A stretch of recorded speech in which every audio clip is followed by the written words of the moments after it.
अगर आप रोज़ अपने सपनों की कल्पना करते हैं, लेकिन हकीकत में काम शुरू करने का मन नहीं करता, तो ये वीडियो आपके लिए है।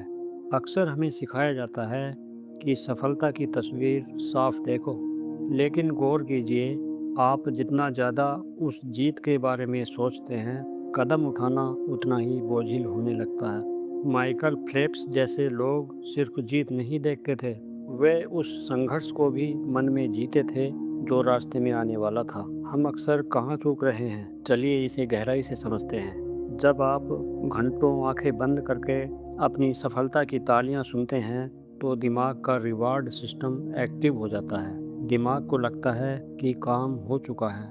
नतीजा ये होता है कि वह असली मेहनत के लिए ज़रूरी ऊर्जा को पहले ही खर्च कर देता है। जिसे हम प्रेरणा समझ रहे हैं, वह दरअसल एक मानसिक थकान है। आपका मन तो जीत की खुशी मना चुका है, लेकिन आपका शरीर अभी भी वहीं खड़ा है जहां वो कल था।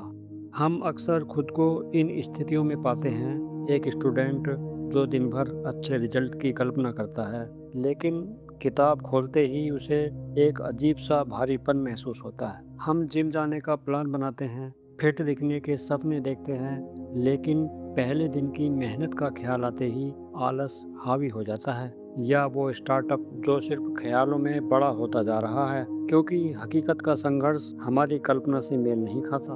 असली फर्क रिजल्ट को देखने में नहीं, बल्कि प्रोसेस को देखने में है। अगर दिमाग खुद ही हमें इस तरह उलझा रहा है, तो हम इससे अलग कैसे खड़े हों?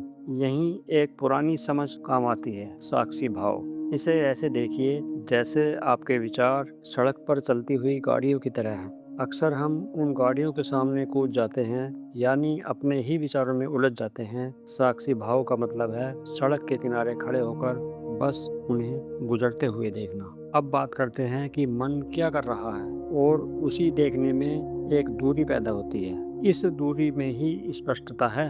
अब आप अपनी जीत की चाहत और हार के डर को सिर्फ एक दर्शक की तरह देखते हैं, और जैसे ही आप देखते हैं, उनकी पकड़ ढीली होने लगती है। अगली बार जब आप आंखें बंद करें, तो सिर्फ मंजिल मत देखिए, उस रास्ते को देखिए, उस थकान और संघर्ष को देखिए जो अनिवार्य है।